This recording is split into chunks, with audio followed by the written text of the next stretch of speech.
everyone. Welcome to the Booze and Boobs podcast. I'm Rachel. And I'm Katrina. Thanks for joining us today as we talk about some of our favorite horror movies. We created this podcast as a way to give women more of a voice in horror. Men dominate most industries, especially film and television. And that also goes for podcasts. We'll focus on female characters, motivations, or just expectations placed on women in horror, even if the situation is happening to a man. We're excited you're here and we hope you love it. Now let's get to today's movie.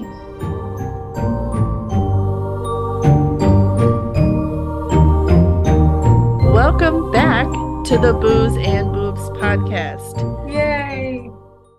Today we're going to be talking about early 2000s, low-rise jeans, caller ID, and trusting your intuition. Yeah.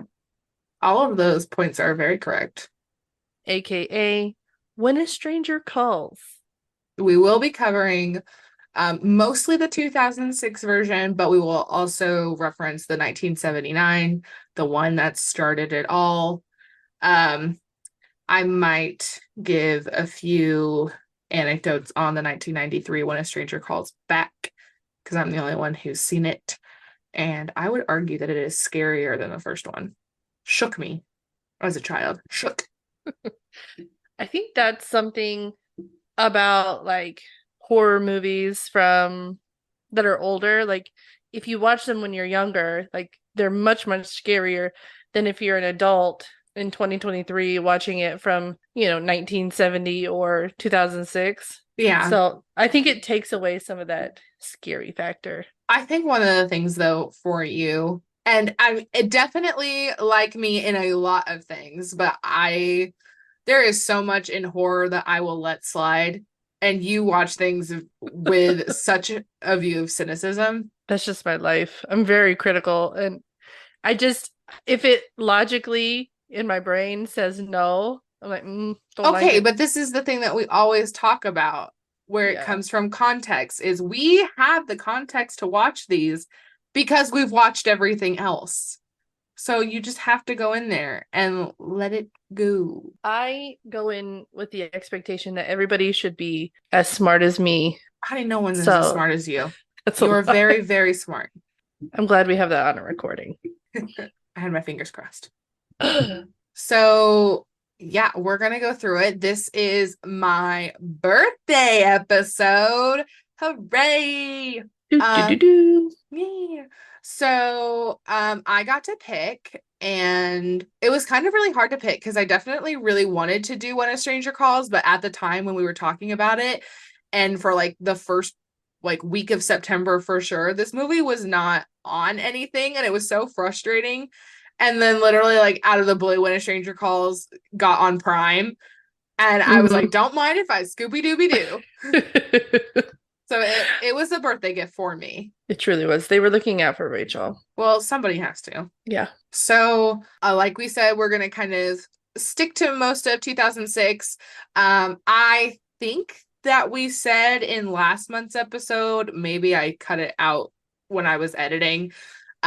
There is another podcast that I was listening to for a time, and they had some not great takes on some things in general, but I listened to the episode where they discussed this movie and I just stopped listening. They had no thinking caps on, no allowance for context clues, making fun of the fact that flip phones existed. And I'm 98% sure these people, they've got to be really close to our age.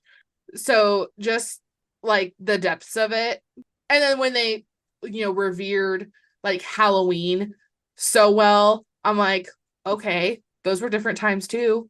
So What are we doing here? So I have I want to call this podcast When a Stranger Calls Back with a Vengeance, because this movie is phenomenal. I think it hits every beat that's necessary. It's PG-13. It's not very gory. I think there's 2 instances of blood at all.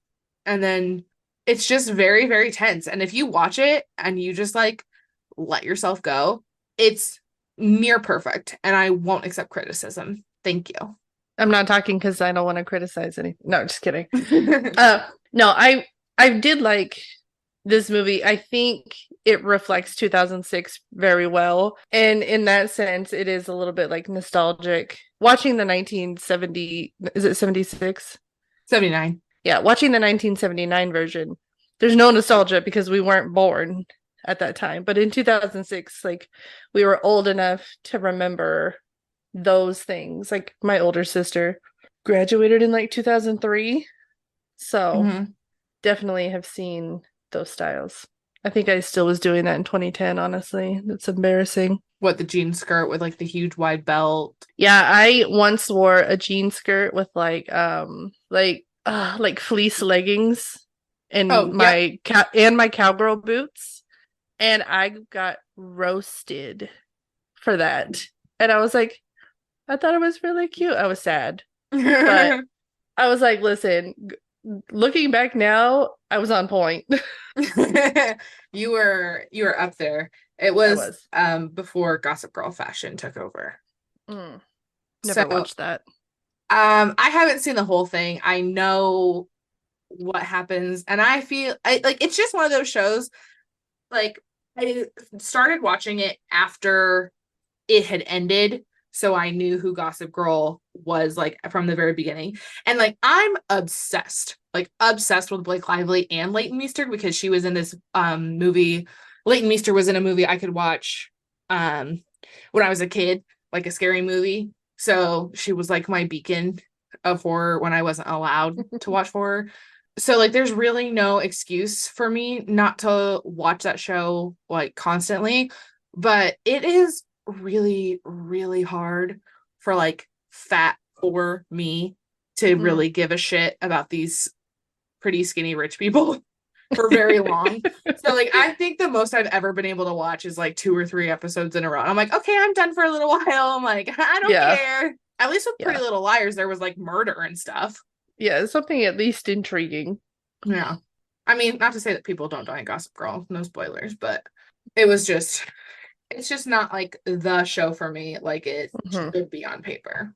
But Yeah. anyway, so we can start with the beginning scene of the 2006 version, which I think is super super tense. Don't you agree? Hmm.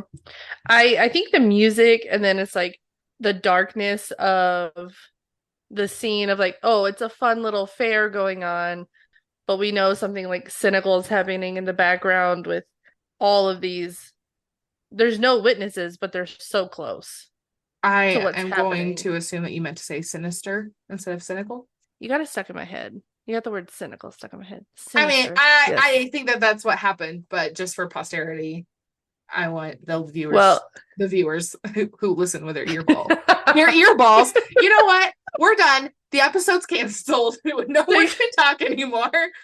I think that the intro to this movie really did a good job of being like fun and playful at this fair that was happening. But in the background with the music, we see something that's actually like sinister going on. And everybody is so close to like where it's happening. Like, and nobody even knows till like the next day. And that's kind of what's scary about it is like literally your neighbors could be dead next to you and you won't even know. And you're just having the time of your life. Yeah, so what happens over the beginning is we don't ever go inside the house. We just hear that there are phone calls being made. A girl is Hmm. answering, and it's kind of like a scary man's voice that's just being like really creepy. And there's multiple calls. And then at one point, the girl is like, please stop calling me. Like she's very Yeah. scared. And I love the scene. So there's like one of those pop-ups or like carnival things that's like right Mhm. next to this house lot. And everyone's having a good time. Like Katrina was saying, like right next to like this horrible thing that's happening. Cause then we pan over at one point from like the happy carnival over to the house, and then a light goes on in one of the upstairs bedrooms, and then you just see like this big shape of a man like hurling himself at something, and Yeah. then you just hear scream, scream, scream, scream, screams. Yeah. Which nobody thinks like has a second thought about because there's a carnival ride. Kids are screaming all over the place anyway. Like Yeah, even if they have anybody no could hear idea. what's going on in the house, they wouldn't think anything of Yeah. it. So No. I think that it's a really smart way to set up like the horror. aspect of it. There is like we get little tiny blips of just scenes are like around the town that are happening in the like near the carnival. And just like a callback to the first movie, we see like a an insert shot of a church and it has like Jesus saves in a neon sign. And that is from, well, a reference to the first movie. There's a shelter that has like a Jesus save, like it's a Christian run shelter. So that's just like an interesting little callback. I love that. Then we go to the next day where the carnival is like packed up. Like it's like there one day, then it's not. Yeah. And a detective is called to the house and is kind of like run through like the cops like that something awful happened here. He knows that there were deaths. A cop that was on site says that I think like they were less than a mile away like when the call came in. So like somebody called the cops. We don't ever know for sure if this babysitter did call the cops. But the detective has to go into that upstairs bedroom to kind of assess the damage because the coroner is still there, quote unquote, wading through it all, which sets the detective up. He's like, what do you mean wading through it all? Like he thinks this is like a pretty cut and dry murder, but then he opens the door. And I've seen the commentary of this movie with the director and the main actor so many times too. Like I could literally recite it. But they said that they couldn't show the gore that they were thinking about to keep the PG-13 rating, but that also plays off for like a good trick because the detective opens the door and the camera just stays on the detective and like his eyes are looking around as if he's seeing all of these horrible things, like that there's a lot to see because his eyes keep moving and then you just hear sounds of people screaming. Yeah, like, and honestly, you know that this is a seasoned detective just from his facial expression alone. This is like nothing he's ever seen before. Yeah, the it's shock awful on his face was, and honestly, that was I was like, at that point, I guess we really don't need to see it because he's shooketh. Yeah. And well, and that But was like, another thing they said in the commentary. It's like, you know, whatever the audience is imagining could be worse than what would have been shown. So it's just like the tension that leaves you there. And then we cut to the detective is out on the front porch of the house. And then the officers are bringing out several body bags. And none of them look very big. So I think we can just deduce that they're going out in pieces. Yeah, nothing is whole that you can tell. Yeah. So we get a little like location card because they already did the title card for When a Stranger Calls, and then we go to Fern Hill, Colorado, which is apparently 125 miles away from where they were in the first scene. And then I have some mixed feelings about this because this is definitely one of my favorite horror movies of all time. However, it stars Camilla Belle. And if you're a Swiftie like me, you know who Camilla Belle is. And she is the girl that Joe Jonas cheated on Taylor Swift with. And the movie came out way before that. So like I was already in love with this movie. I'm really, really sorry, Taylor. This is probably like the thing I'm gonna hold on to. So I don't watch her other stuff. I know that she has been in other things, but anything that she was in post the Love Bug music video, I won't watch. I think that's fair. Yeah, and honestly, when I was rewatching this, I was like, I know I've seen this movie. And then as soon as I see her running on that circle track up above the gymnasium, I was like, oh, yeah, I've seen this. Because the first time I watched this, I was like, that is so fancy. They have a track inside their gymnasium. Because I mean, I went to like very small rural schools. So we, everything is multi-purpose. I was like, oh, wow. Camilla Belle plays Jill Johnson. Our first introduction to her is at some kind of like track practice. I assume it's track and not cross country because she's running sprints. Yeah. So there's a track above the basketball court. I'm like, what is that thing? And she does one lap, which if it's what like a normal track is, then it's 400 meters. Quarter mile, yeah. Yeah. And her coach is timing her and she keeps running it in 25 seconds and she's trying to get to 24. But it's not a quarter mile. Well, this is the thing. She's running in 25 seconds. But my thought, especially today when I was watching it, I was like, wait, if this is 400 meters and she's running that in 25 seconds, that is very, very fast. Yeah, because like the fastest man alive runs like the 100-meter in like 10 seconds. Really? Yeah, like 400 meters should take if you're fast, you can do like the 400 meters in like a minute and 15 seconds, probably. I'm gonna look it up. I don't know. Is it 9 seconds How for fast 100 meters? to run? I don't know. 400 meters. It would take me like a minute and a half to 2 minutes for sure. This says, what is the average time for a 400-meter sprint? Like, I don't know. I'm getting a few different answers. Some of it says, like, for girls, 58 seconds. There's one thing that says, for the average Joe, probably 2.5 to 3 minutes. For an athlete, 70 to 90 seconds. How fast So is right. Usain Bolt's 400-meter is 45.28 seconds. His Right, but his 200 100. it doesn't say the 100. The 200 is 19. Well, I said So 9 or 10 seconds for 100 meters. So probably. yeah. So I mean, it could be maybe a 200 that she's running, but I guess I thought that she did a whole lap. Well, I guess if you think of it in the context of it laps around a basketball court, that's not a quarter mile. Let's just say it's a 200-meter dash. Sure. Let's go I don't for know. This is what happens when I'm thinking. And while she's running, she looks down and like time kind of slows a little bit while she looks down. What we'll learn is her boyfriend is Trey Bolton. No, we do not insult Troy Bolton like that. Troy Bolton.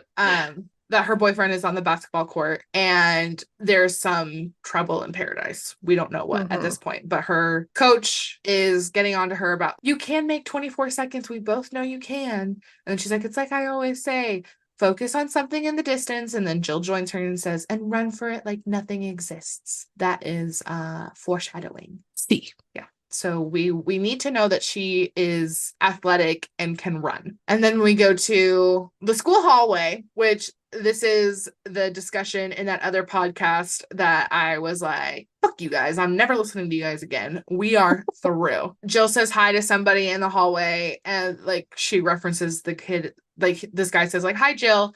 And she says, hi, boom, boom. And then they were making fun of like this nickname. Like, why was he called this? Why did he have to be in there? And I'm like, if you were in high school and you didn't know somebody with like a weird ass nickname, you didn't go to high school. It just is what it is. It's just setting the tone. It doesn't matter. Live with it. Yeah, somebody wrote it in there. It's fine. So Jill sneaks her flip phone in her locker and she's looking around, and then at one point she sees a teacher, so she like shoves it in the back of her locker. That was another point that the other podcast made, that they were like, oh, like why is she trying to hide her phone? And I'm like, this is 2006. We were technically not allowed to have our phones like on school property. Yeah, they wanted it in your car. I remember there was one announcement when I was in school that they wanted you to like drop it off in the office, and none of us did it, but that's what they wanted, so we did have to hide them. There was like, I remember at first, like when I had my phone in 2006, I kept it in my locker. I mean, and because this is the point, is for this movie, if you don't know,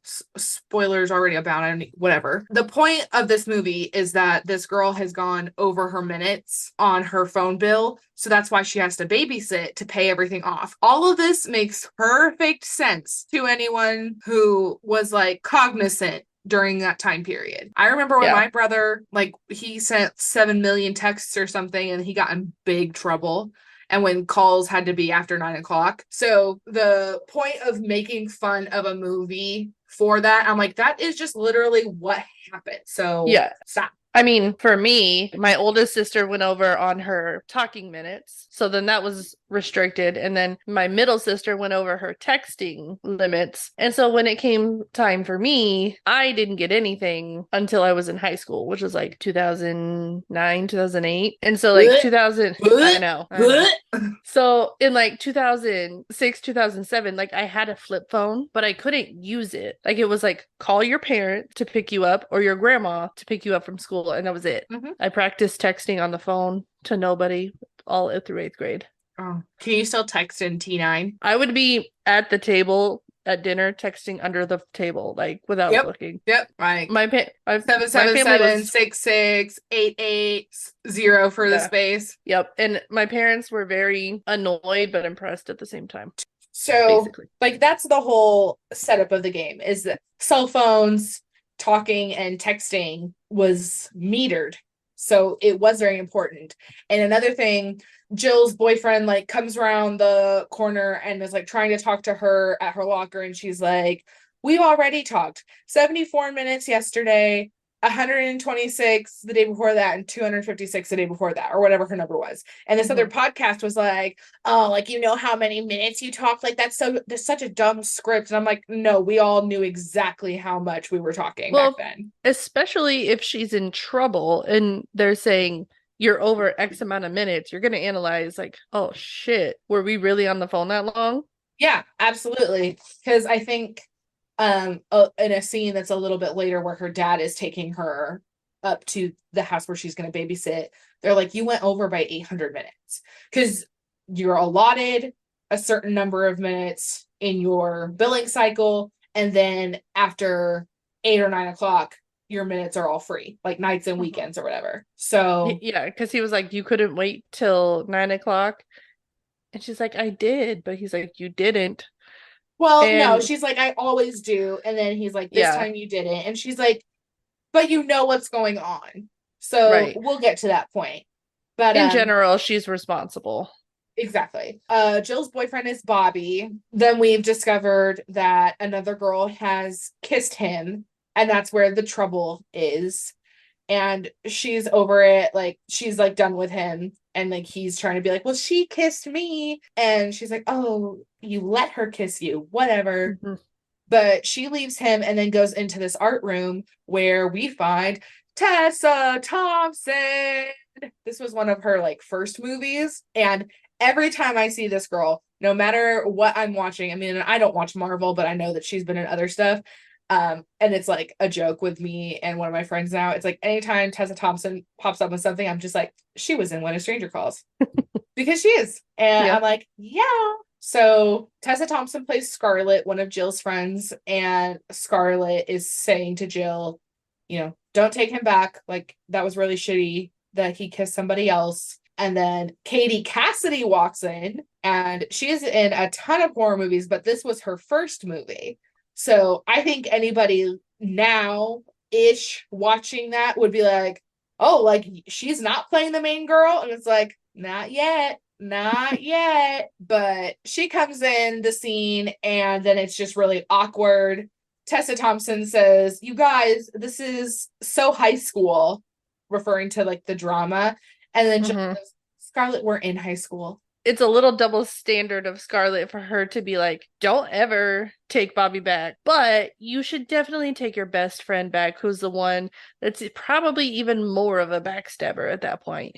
Well, she was trying to be a girl's girl because they were all three friends. I get it. You want to keep your friend group together, but like you got to cut them both off at that point. Well, we're in Snip, high snip. school. Shit Yeah, happens. we all made dumb decisions. I get it. That's where Jill tells Scarlett that she has to babysit that night to help pay off her cell phone bill. So she's gonna miss the school's big bonfire. They show scenes from it throughout the movie.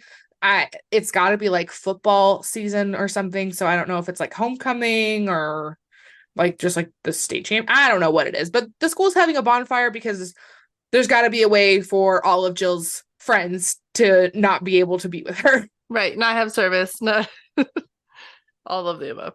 Then we're gonna cut to that scene where Jill's dad is driving her to the house for the Mendrakises.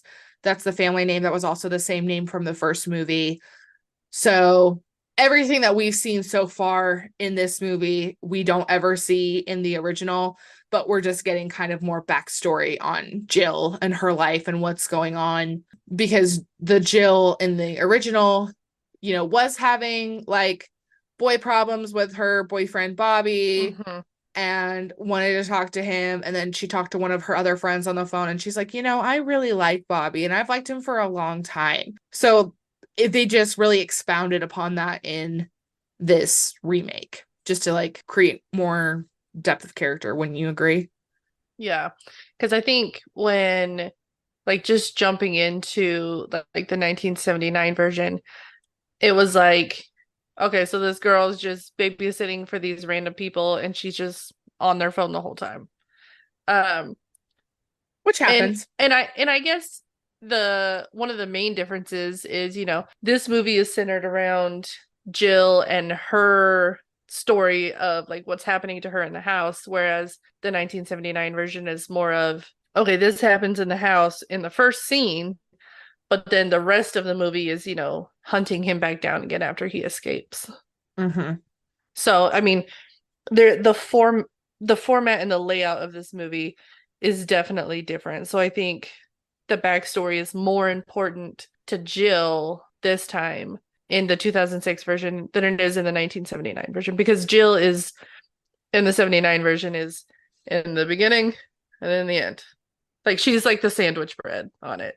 Yeah. So I really like that. I think it just gives another opportunity. And when I was rewatching the old one for this podcast, I remember like, oh, the beginning's really scary. The ending's definitely really scary. And I was like, yeah, the middle's like whatever. But then when I was just watching it, I was like, okay, this guy's kind of scary. He's so psycho. Yeah.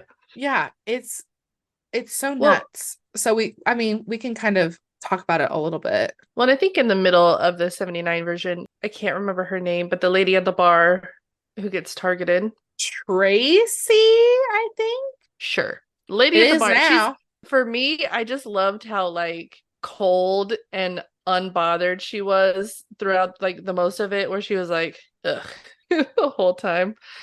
Good for her. Good for her. Like she took no shit, even though he was like a psychopath. Did we even summarize this movie? We didn't summarize either of them, did we? No. Oops. I'll I do it mean, real quick. I'll do it real quick so everybody knows what's going on. So the 2006 summary is Jill has to help pay off her cell phone bill. So she goes to this house to babysit these kids, and she receives menacing phone calls all night until it's revealed that the call is coming from inside the house. So it's just like a horror movie about like this one central event. The mhm. original, the first like 20-25 minutes is Jill goes to a house to babysit, receives some menacing phone calls, and then the killer is caught. So in the original one, Kurt Duncan is the killer, and he actually has killed the children, but Jill has escaped. In the 2006 version, the kids do not die. And in this 1979 version, the middle of the movie is where it's like 7 years later, Kurt Duncan has escaped from his prison slash asylum. Mhm. And the detective who caught him the first time is on the hunt for him, while Kurt Duncan is trying to assimilate back into life. Like he has no money, no shelter, no anything because he escaped.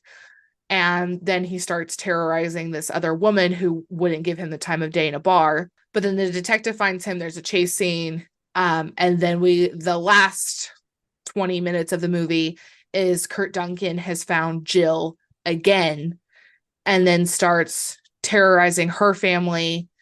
And then the detective shows up and Kurt Duncan is dead. We kill him. Goodbye.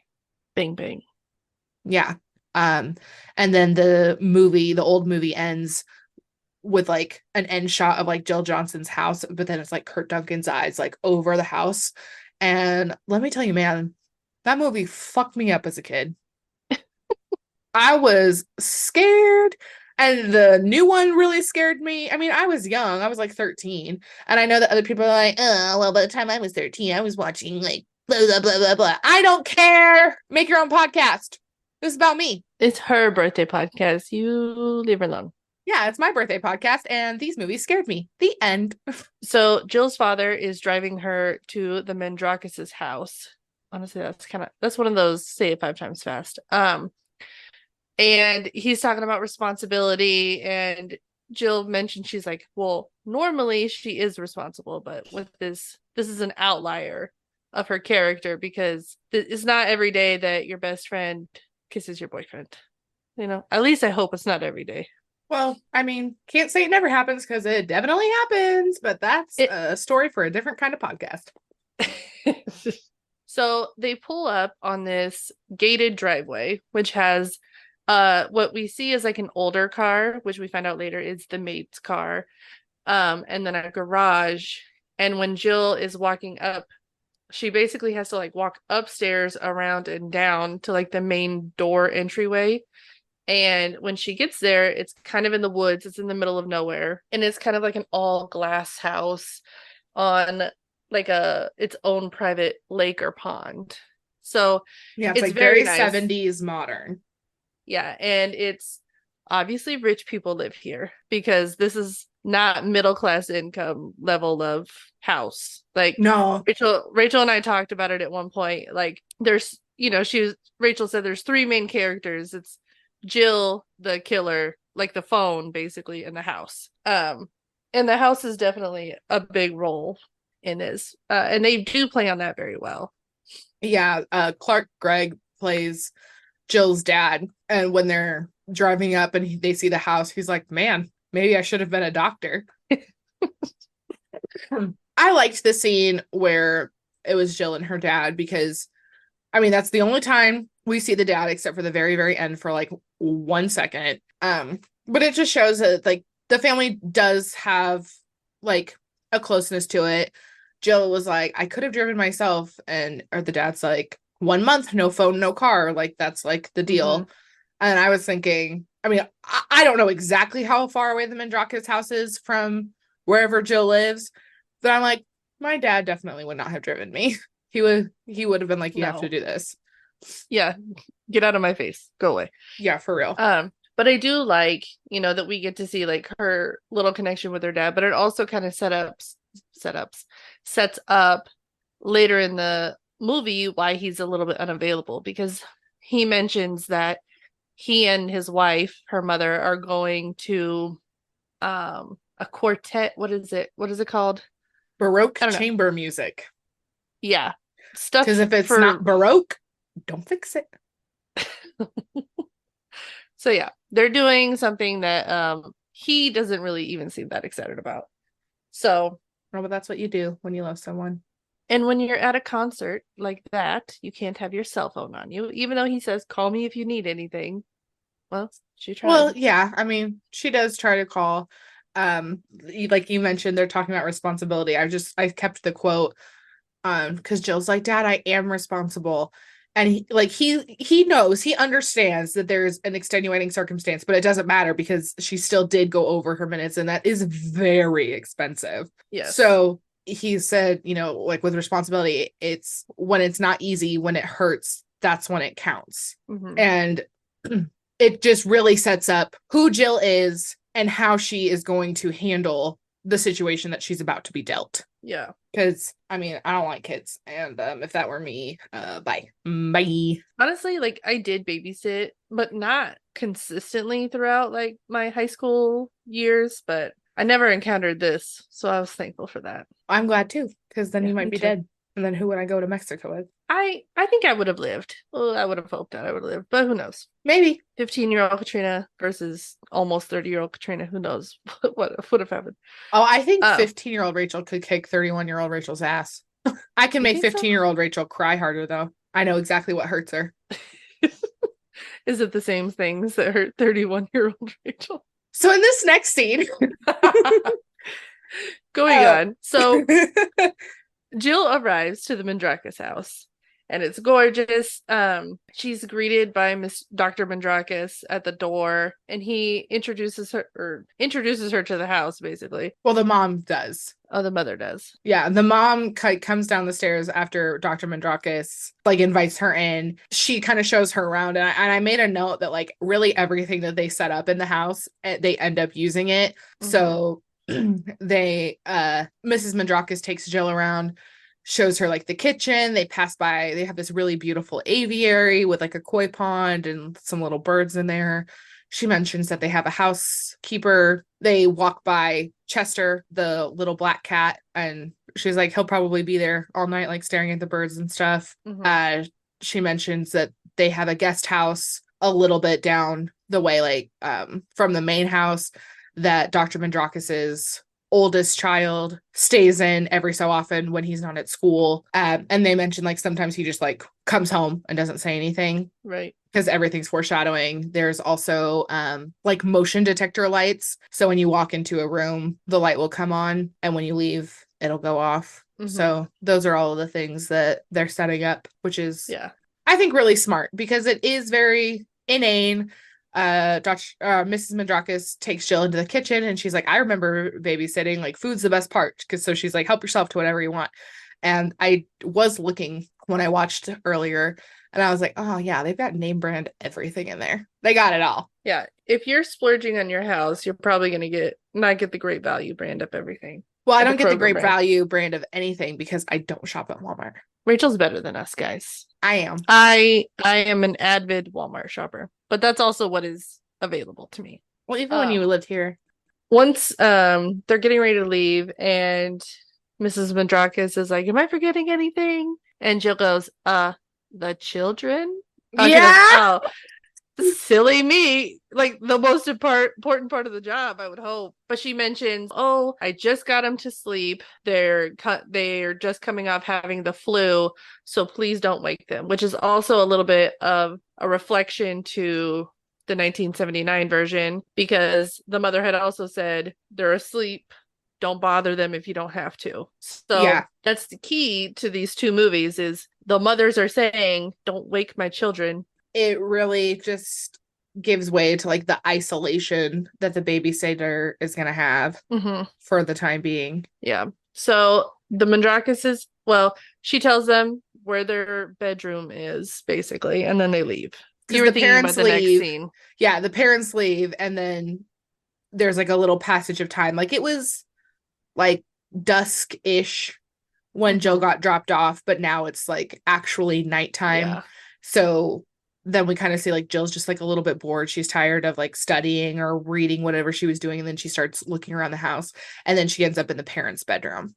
Yeah, and I had so much anxiety watching her in their bathroom and everything. So she walks into the bed. I'll get there. Okay, so she walks into the bedroom, and they have, I don't know, they have this like really cool like bookshelf above, like up on the ceiling, but in the wall, and I really liked it. But she goes into the bathroom, starts like smelling the perfumes. She puts one on, she puts on a necklace, and then she goes into the closet to look at a dress and is like, does she do a British accent? And is just like, basically being like, oh my God, I'm so fancy. Yeah, as most she like kids puts would. on like a little necklace and she's like playing with them. She's like, oh, thank you. I just bought them. And in the commentary, Camilla Bell said that she was making fun of the director, Simon West, because he's British. And then they had like a little conversation about that in the commentary. And then he was like, there was some word you kept making fun of me for saying. And then they figured it out. It's garage for garage. Oh. Yeah. And I mean, I say garage now because of that when I'm being cheeky. So it's just, I'm way too into this movie. The only like good like British impersonation I can do is like the phrase water bottle. And water that's bottle. Water bottle. Like that's all I got. Otherwise I just sound like Dracula trying to do any other accent. Oceans of time to find you. And during the scene, like I know that Rosa is there. Like I know, or I'm like, she's like, okay, well, first of all, you're gonna smell like the perfume. What if you forget to put the earrings or the necklace back and you put it in the wrong spot, and somebody notices and they're gonna accuse you of stealing? And then she hears like some ruckus downstairs, like hurries up, puts everything away. Because I'm like, what if they forgot about something and they had to come back? Like, I don't know. I'm weird. But she goes downstairs to investigate. And when she gets downstairs or at the top of the stairs, I don't know which one, she sees the housekeeper, Rosa, in the aviary cleaning and feeding the birds. Like she has a little ladder of like supplies and stuff. All of that is true, but you did miss one of my favorite parts. Whether they don't show the closet? Well, yeah. So, when Jill is in like the bathroom closet, she like looks around at everything. Then she hears something, so she runs back to the couch like she wasn't just like rummaging through everything. And then we cut to a little bit later. She's on the phone with Scarlett, and she's talking about how like, you should see her closet. It's bigger than my room. But they don't show us the closet because it's like one of the same things like from the first scene with like the dead bodies, where it's like, leave it to the imagination, because that closet actually like isn't super big. So they just made a mention of it. And then Jill hears something again, and it's kind of spooky. So then she starts looking around the house, like trying to find the noise. And then like there's one part where she's like standing like in the corner before the hallway, and her eye, she just like barely peeks her eye out in the hallway. So it's just like a really good shot. And then she finds Rosa. I'm being like really anal about, but I'm like, but all these scares are like so good. So then the phone rings, and this is the first time that the stranger calls. And it's just like a quick, like, as strangers do. Creepy men, strangers do. Yeah. And then hangs up the phone, and she's like, okay, that was weird. And then Jill's sitting on the couch studying, and then we get a light goes on down the hall, which is spooky. Yeah, no. Well, and I at this point I would have already like forgotten about the cat. If the cat isn't like with me. So yeah, that was a ugh. The Yeah. only like solace in this movie is like maybe it's Rosa, maybe it's the cat. Like, and I think if Rosa or the cat weren't there, then this would have been like, okay, it's time to go a lot sooner. Yeah. Because I think So, Rosa was definitely like a comfort for her in a few scenes. oh, I'm sure. Because for this, Jill goes to see where the light came on, but then the cat runs out. So that's just, it's a cheap scare, but it's a scare Mm-hmm. nonetheless. Then she's on the phone with Scarlett again, and Scarlett says that Bobby called her wanting Jill's number where she is at the Mandrakeses. And she's like, well, did you give it to him? And Scarlett's like, no. And then Jill's like, it's okay if you give it to him. And Scarlett's like, I'm smelling weakness. Which So, she says it's not, but it is. Like, well, because that's the whole thing. Because, we've got the stuff with Bobby, we've got the stuff with Tiffany. And Scarlett is right. Like, it's so high school. I mean, it absolutely, it sucks to like mhm. be cheated on and stuff like that. But this is like very teenage, where everything's like, okay, not okay. It's okay. Okay. It's not okay again. It's like So, your brain knows, like, A, this is not okay. B, I shouldn't be with him anymore. And C, like, it's irrational to like want to be with this person still because, but I'm like, your emotions counteract all of those. yeah, they're And in just high school, 17. yeah, logic and emotions in high school is not, Yeah. they're So not we just equal. let it go. But then, they hang up, and Scarlett's like, we'll talk later or whatever. And we think that she's going to give Bobby the number. And then the alarm goes off. So the house has an alarm set. So the Mandrakeses left Jill the number. She punches it in, and then the alarm company calls, and they have to confirm her identity with the family. So that's all good. And then Mrs. Mandrakis calls Jill, and they just assume that Rosa might have set the alarm off. And Mrs. Mhm. Mandrakis makes a joke like, I don't know how many times I've written that number down for Rosa. And they're like, ha ha ha, well, as long as everything's fine and you're good, she's just like, call me if you need me later. And, it's very professional. And then Jill goes to look for Rosa, and she goes back and looks at the aviary, and her cleaning cart and everything is still there, but there's no Rosa. And she gets her face really close to the glass, like she's like trying to look at all the corners in it. And then those goddamn misters that are in the aviary, they just go off, and picture me just like, oh, it got me. No, that one did get me when they first went off, and I was like, okay. But yet again, it's used later on in the movie with the killer. Yeah. So I as think this is super good. yeah, everything that she learns about this house throughout, she ends up using as it progresses throughout the movie. Mm-hmm. So then the phone rings again. This is the second time the stranger has called, and he just says, is everything okay? And Jill thinks like it might be Dr. Mandrakis, but then also the Mhm. mom had already called, so why would he be calling? But the phone hangs up anyway, and she's like, okay then. Can we not do this, please? Like, Right. But then we get a call a little bit later, so like another progression of time. I don't know like what spans of time the entire movie has, but well, it makes it feel like it's several hours. yeah, because the Mandrak like Mrs. Mandrakis does mention, oh, we're gonna go to dinner, and then if we go to a movie, we'll probably be out till like midnight or something like that. Did they say Which midnight?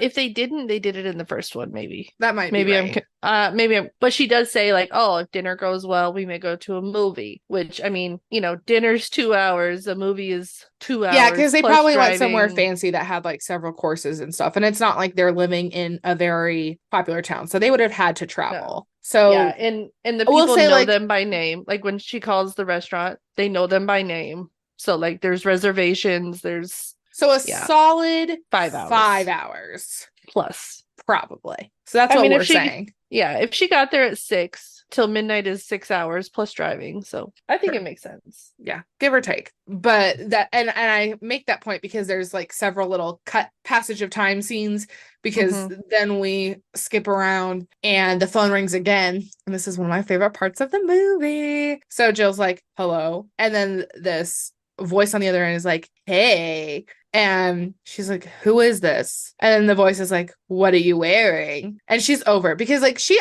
has gotten a couple like scary calls and like the alarm has already gone off and she's like had some spooks Mm-hmm. go on already. So she's already done with this bullshit. So his voice is like, what are you wearing? And she's like, combat boots and a parka, you jerk. Who is this? And I literally say that. Like, even if a guy, like, if a guy texts me and he's like, what are you wearing? I literally say, combat boots and a parka. Because it's like, fuck men, but don't. But don't jinx.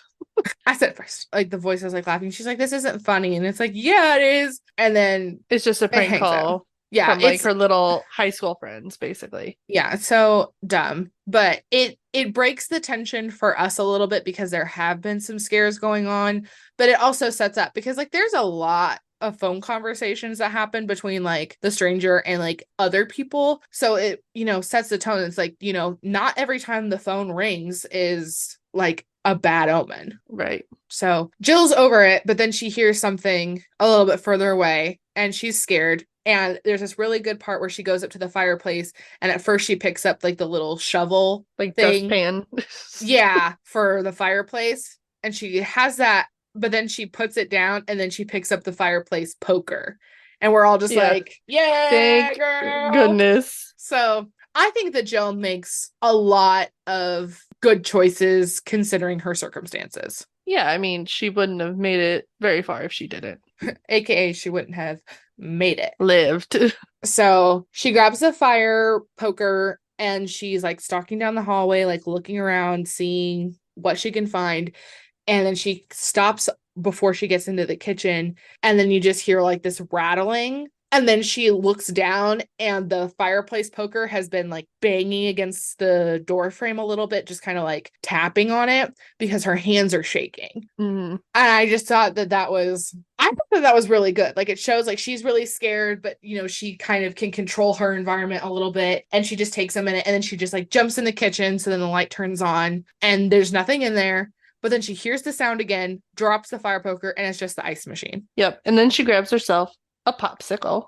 A name brand popsicle. But this is another callback to the first movie. So in the 79 version, Carol Kane plays Jill Johnson in that one. I don't think we said that before, but Carol Kane is amazing. But she hears something going on and then she goes to investigate and it's the ice machine. So sometimes in the middle of the night or even in the middle of the day, I hear my ice maker and I'm like, who's in my house? What's Honestly, going on? if it's not the ice maker, I'm blaming it on the ice maker because It better be the ice maker. if it's not the ice maker, I don't want to know. There you go. That's good. Yeah. So Jill takes her popsicle, walks back into the little living area. The phone rings again. And to be clear, like this is a landline that she's been answering Right. mostly in the living room. So it doesn't have any caller ID or anything like that, which was pretty common. We only had one phone that had caller ID for a little while when I was younger. Yeah. I'd say once we got the phone, like the wireless phones, then we got caller ID. Yep. And then really we only had one of those for a while and then we got two eventually, but for the most part it was one. But she doesn't have any caller ID. So she gets a call, she answers it, and then she just hears, hello. She turns around and it's Tiffany. The girl who kissed her boyfriend.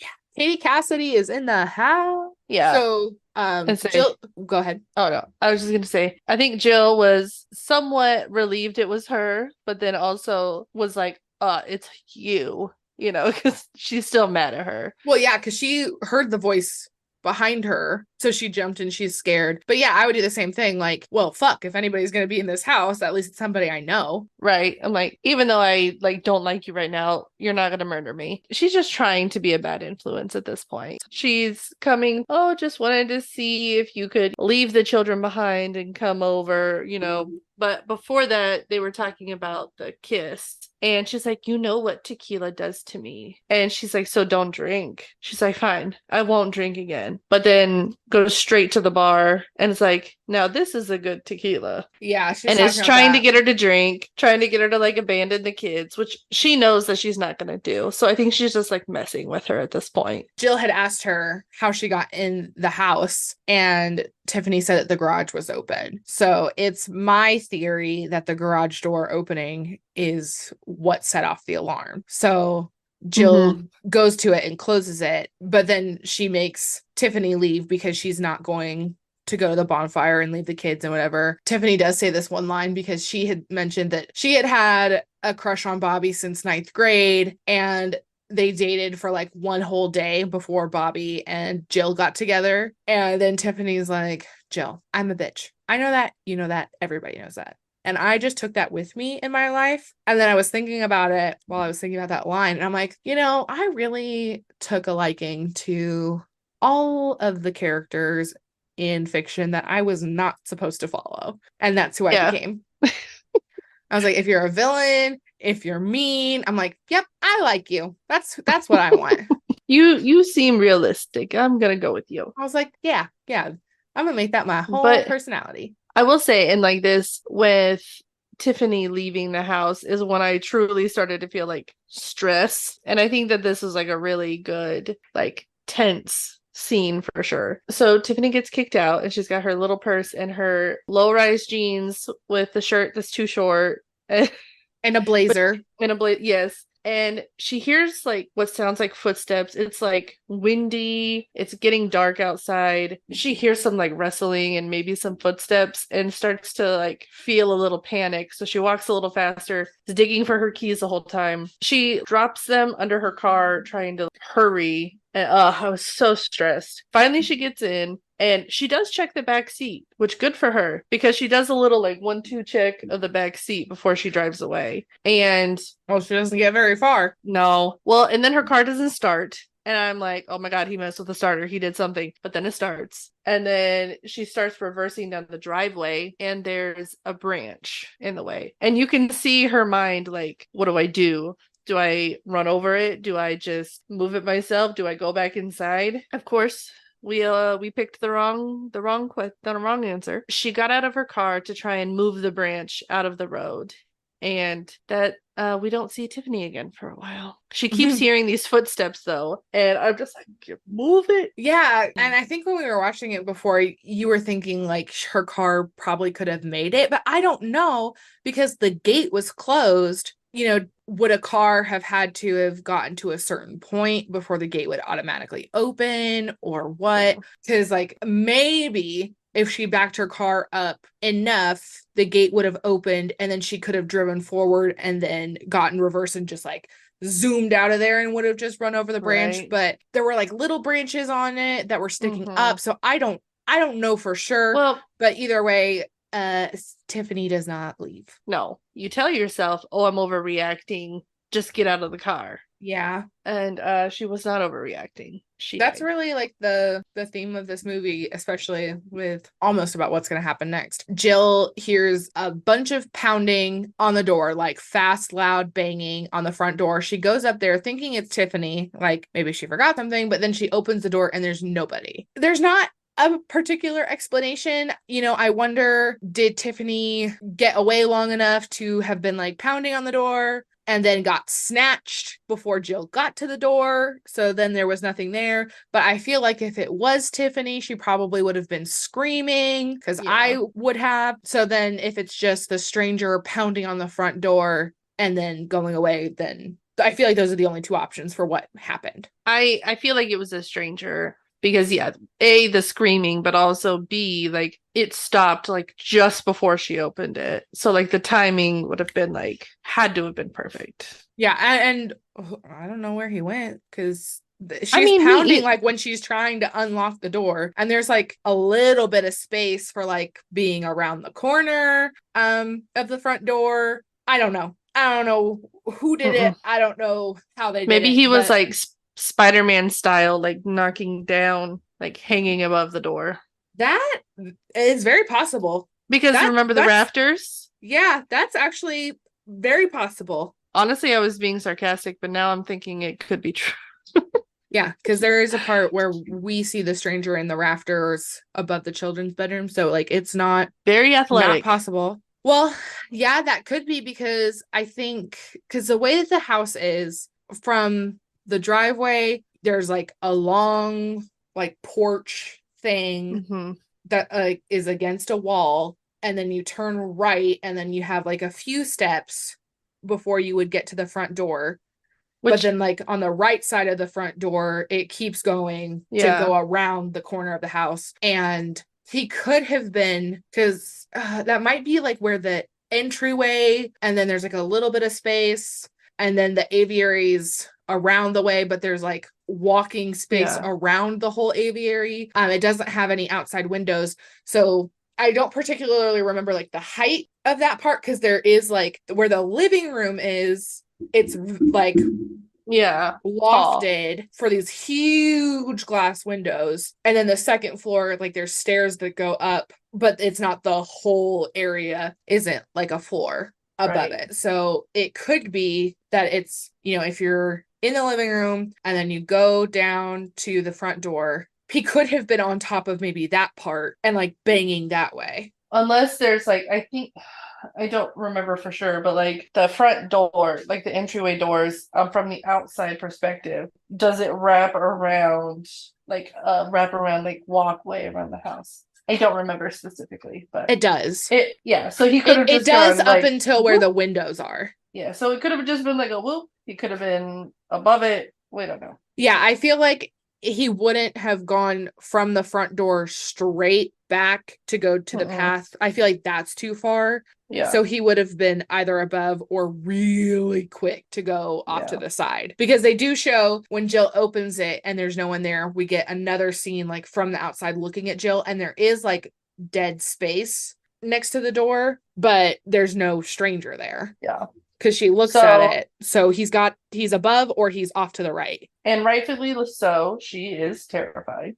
Yeah. So then she Um, resets the alarm and then yeah, and locks, like there's like a top lock that like she pulls it down on the door. which she'll realize is a mistake later. Well, And we have, she did what she could. yeah, So Jill sets the alarm for after the pounding on the door. She double locks the door, and then the phone rings again, but it's Bobby calling Jill after a little bit of like bad service. And she says something that I think is really funny. She's like, I won't be mad. Have you been calling me? And Bobby says that Cody called and pranked her one time, which was the combat boots and a parka prank call. But Jill wants to know if there were any other calls. And he says that he'll check, but then the phone disconnects. So she tries to call back, but you get one of those like user is not in service things, which used to happen. And then the phone rings again. She thinks it might be Bobby calling her, but she goes to the kitchen to get the cordless phone. And that one has caller ID. And it says that Tiffany is calling her, which I have something to say about this is because when I make calls, people always say that it's my dad's name that comes up. So that was just like something because it said Tiffany Madison on it. And I'm like, well, mine yeah. says Dennis when I call people. I I guess that get it makes for the sense. It movie. depends. Yeah, it depends on who the carrier, I guess, like the owner of the line and carrier and stuff. Like, Oh, as we know, Tiffany can't come to the phone right now. Why? Oh, because she's dead. So that was a good one. yeah, it's a good one. Oh, and it also works perfect because Tiffany Haddish did that little section on the Reputation Stadium tour. So, oh, fuck Camilla Bell and what she did to Taylor Swift. But the phone rings. It says Tiffany. Jill answers it, and then there's nothing, and it just disconnects. So yucky. Then we get to a little cutscene where we're at the bonfire, which we've seen it a couple times. But then this time when I was watching it and I was, just watching, it cuts to like kids like partying and doing whatever. And then this cheerleader who's dancing up on some guy, that's Diana Agron. Most people will know her from Glee, but I know her, from Glee because I watched the first season of that show. But that's pretty deep in the Swiftverse. So all over the place stuff going on here. She's not even like really credited. Like I had to research and be like, is that Diana Agron? Like, do my eyes deceive me? So she's in that movie, but that's it. That's the only time you see her. So that must have been like her first movie or something, just being like a background actor. But Jill is calling Scarlett, who still has bad service, and Scarlett says that, everyone has bad service up there. They disconnect. Jill tries to call her dad, but there's no answer on the phone. And she's like, can you please call me? Thanks. And then she tries to call the Mandrakis'. She calls a restaurant. They say that their party had left about 40 minutes ago because she's just scared. She's getting these phone calls. It looks like her friend's calling her, but it didn't have like the staticky sound like Bobby and Scarlett had. So then she decides to call the police, and she calls it from the operator line instead of like a non-emergency line. And the operator's like, is it an emergency? And she says yes, but then she says no. And this is like where it's really heartbreaking, because it's like, we get so filled with doubt, especially as women, like, well, am I making a bigger deal out of this? And it is, but she is scared. And we know that she does have a reason to be scared because we saw the beginning of the movie where we know that he's a murderer. Yeah. So he's crazy. There's that. But Jill calls the police, and she's connected to Officer Burroughs, who I can't remember what his name is, but it's Roy from The Office. Never trust him. I'm telling you. He's bad. And Mooney from Logan Lucky with Adam Driver. So this is like related to Taylor Swift and Adam Driver, this movie. So like it's for me. Jill is saying that she keeps getting calls and they're starting to freak her out, and she wants help. And Roy, which was what he will be referred to, is just like, well, has he threatened you? Like, is he trying to break in? Is the alarm on? Like, okay, well, you're fine. And he's saying, like, you're right to call us, but we can't do anything unless there's like a credible threat.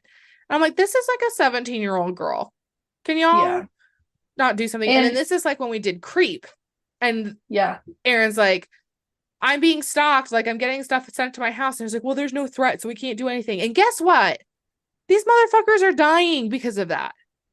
Well, and I think that's what's so frustrating is, the system is set up to protect the perpetrators, not the people. Like, and that's where like the patriarchy hurts everybody, because it's like it's protecting this man who is creeping and stalking on a 17-year-old girl.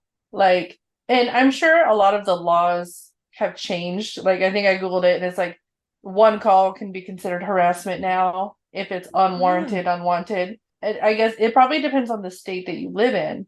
But I'm like, in 2006, they did not have that. I'm sure they didn't. Yeah. And so, like, and it's scary because the perpetrators are the ones who know the laws the best. And they know the lines that they can't cross before they get into, territory of being arrested or persecuted. And that's what's terrifying, is because it protects them, not the victims. Yeah. And Jill's on the phone with Roy, and then she looks outside and she sees that Rosa's car is still there. And then the cop is like, oh, well, see, there's two of you. Like, you'll be fine. Like, don't you feel better now? And she's like, yeah, I guess. Which, I mean, I would, but also, they're just like, well, there's not really anything they can do. Like, I don't fault the movie for that. Like, that's what happens in real life. And that's the frustrating part about it. The majority of the time, the police are useless. So, and it's so frustrating. I was watching, this is a side note, but I was on Twitter and then I saw this video come up just the other day, and it was this girl saying that she went on like 2 dates with some guy, like from Tinder or like something, but they met, and she was like, you know what, like, I wish you the best. I just don't think like we're going to be a good fit. Have a nice life. And then this guy like started texting her all the time. And then it escalated to he would text her pictures of her house. He knew where she was Mm. coming and going, would text her pictures of her job, and then he would like be threatening her, and she tried to involve the police and she said that she had a bunch of police reports, and that the guy knew when she was going to the cops and stuff, and the guy was saying like, if you get a restraining order on me, it's just a piece of paper. Right. And the girl didn't, I think for a while actually didn't get a restraining order because she's like, well, I mean, he's right, like the paper's not going to do Right. anything. And then she had tried to call the cops and stuff like when she was getting the texts, like the guy was outside, and then the cops would show up and like they couldn't find him Mm-hmm. and stuff like that. So then she ended up moving, changing her number. But then she said that when she moved and she had to change her voting address, that's public Right. information. So he found her because of that. And then the cycle started over again. And then she had to get herself a gun. She's like, nobody's going to help me. Nothing's going to happen. And then because the guy was like threatening her, like saying he's going to rape her, he was going to kill her. Yeah. Like, and like all the while saying, why won't you give me a chance? Kind of stuff. And it's like, why do men? I literally saw that TikTok today of that girl's story. So I know Okay. exactly who you're talking about. And what was crazy to me is the police even talked to the detectives even talked to the guy and said, he sounds like a nice guy. Oh What do you yeah. what do you mean? He's Yeah. literally harassing and stalking this woman, and she in the end he broke in and she had to shoot him. And then the police got him that way because she didn't kill him, Right, but he he ran had like off injuries that like slowed him down. and the dogs Um, found him. but oh, Celine, now isn't she like isn't that guy like out of prison or something? I didn't see any updates after that. Like I I'm think not he got sent sure. to like a rehab thing, not actual prison or Which is so something, if I'm infuriating remembering because that I'm part like, correctly. But I was watching it and I just got sucked in mhm. because I think it was like a 5 minute long video. Yeah, I watched. Yeah, And I was like, I can't look away from this. And my well, heart just broke for this and girl because it's she has to carry that with her the rest of her life. right. She never wanted to cause harm to No, anybody, but like she all was she did was just forced not want to into a date this one corner. guy. Yeah. Well, and you know what's even scary is like so many women have similar stories to that. Mm-hmm.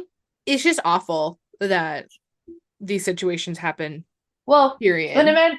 imagine the fear if they hadn't caught this guy in the end of this movie.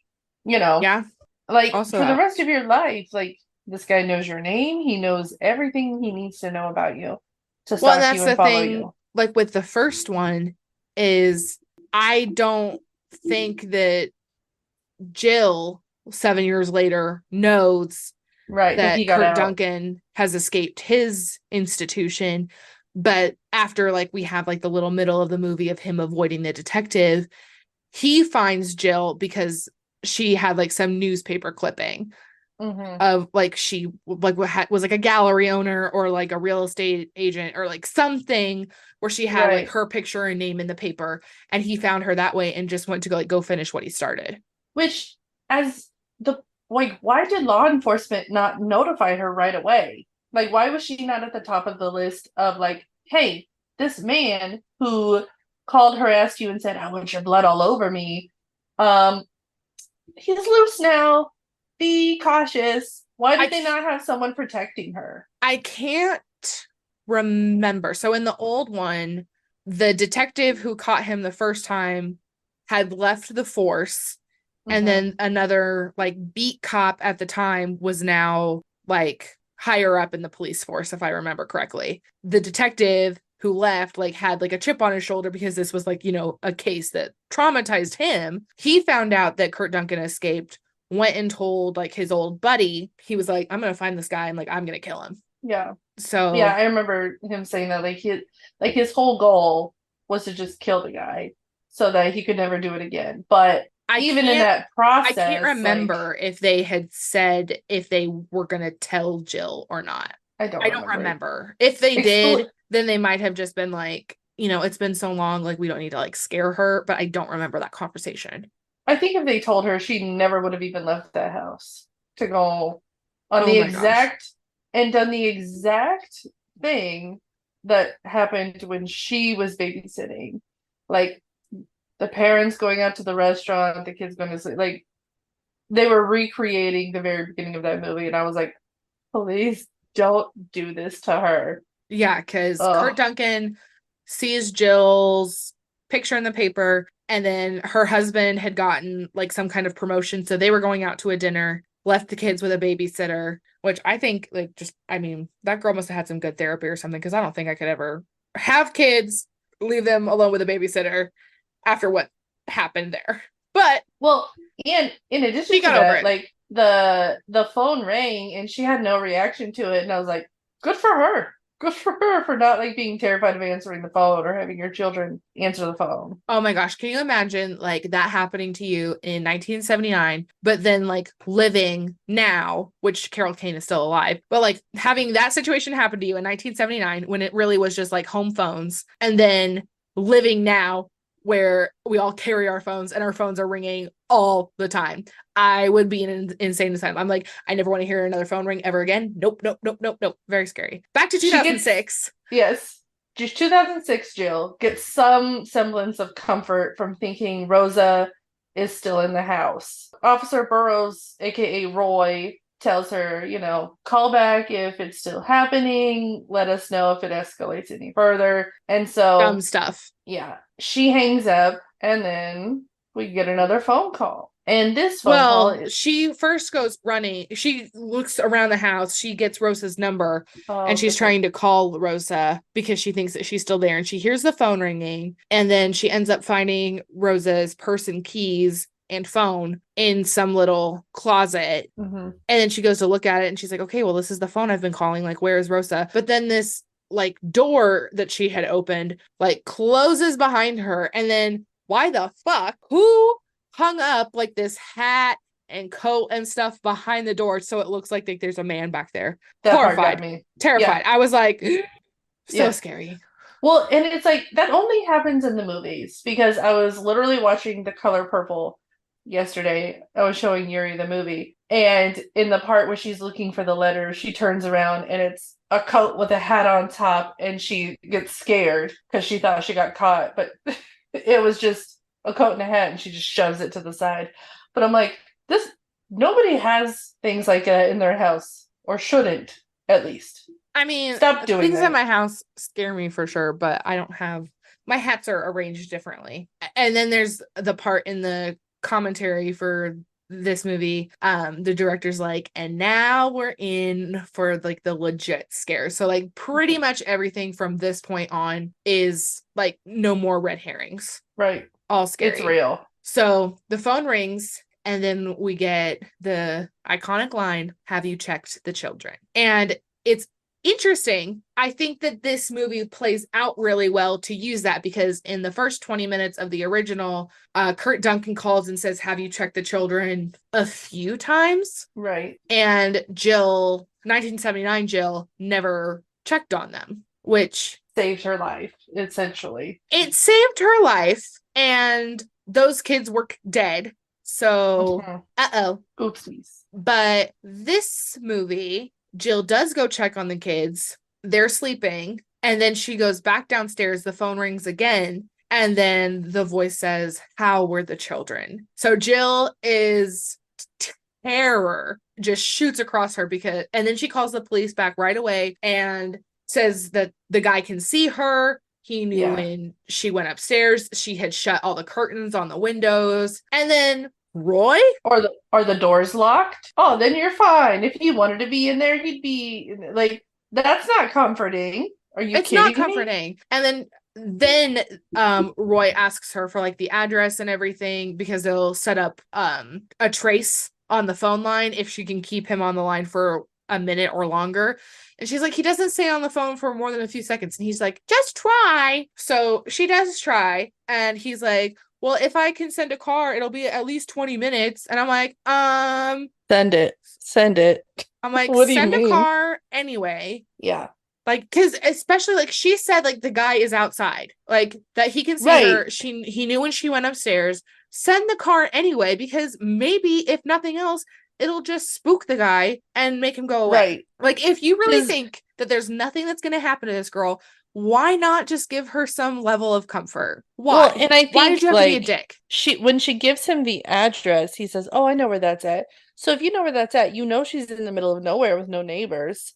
Like Yep. she can't reach out to somebody, like there's no one around her. So like in a normal neighborhood, you would be able to like leave your house and be in another one in like 30 seconds and ask for help. Well, yeah, and Like they already had a conversation because Roy was like, are there any friends that can come up there and stay with you? And she said that they're all at the bonfire. And he's like, oh, yeah, like we've got a couple patrol cars up there to make sure things go crazy. It's like, okay, so you do understand about preventative measures. Send the right. goddamn car. Get in one yourself, Roy.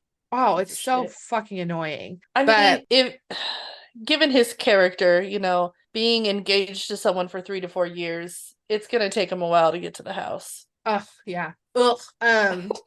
So Jill and Roy hang up, and then the stranger calls. He's only on the line for like 50 seconds. And she's Yeah. looking out the window to kind of see if she can see where he is because she said she can't see him, but she knows that he has to be outside because she wouldn't think that he's in the house. Right, because your assumption is if somebody is harassing me and not hurting me yet, then they're not in the house yet. Like if he was in the house, he would have already like made himself known.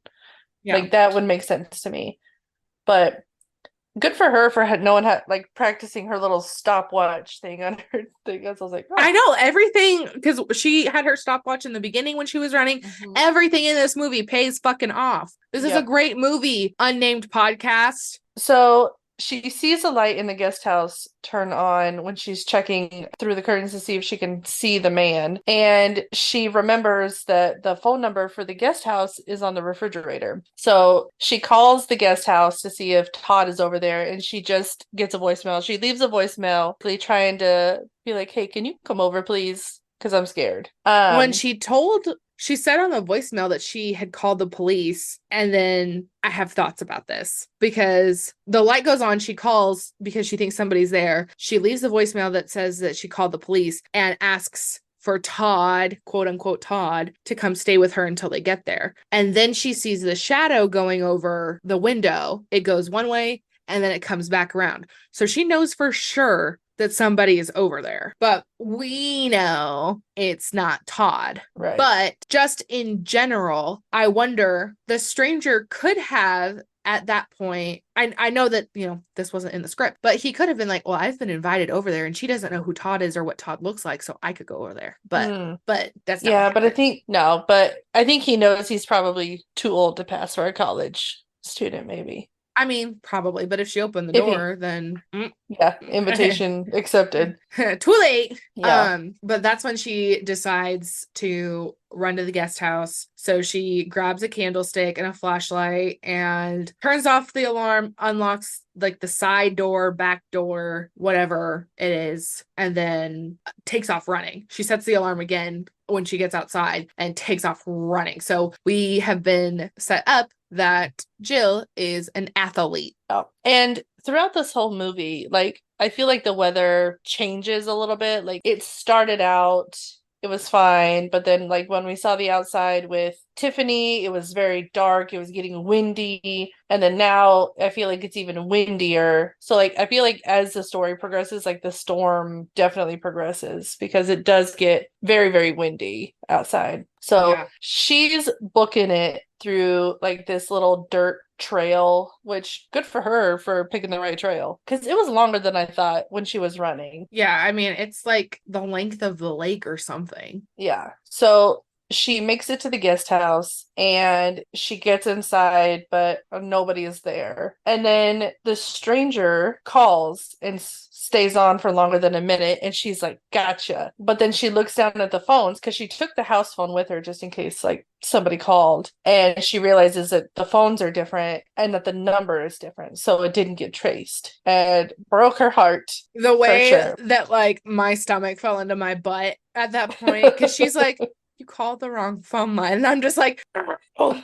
Honestly, she figured it out faster than I would have because I would have been like, did you get it? Did you get it? Like, well, I wonder. if I he mean, knew, I wonder like if the stranger knew. right, that calling the wrong house phone would be fine for longer than a minute. Well, yeah, I think that, but I don't know like specifically. Like if somebody's trying to trace the call, like the cops or the FBI or whatever, like do they know immediately or is there a processing time? Because she hangs up the phone and she's like, I gotcha. And then I think that she's kind of like waiting for like the police to call her Mm-hmm. to like be like, okay, like we got him, everything's fine. And that's when Yeah. she thinks about the phone that she had didn't ring. Yeah. So I wonder, is it like for the movie that it's like, oh, I would have had a call right away if they had the line right away, or if it was, just like, wait, the phone didn't ring. Right.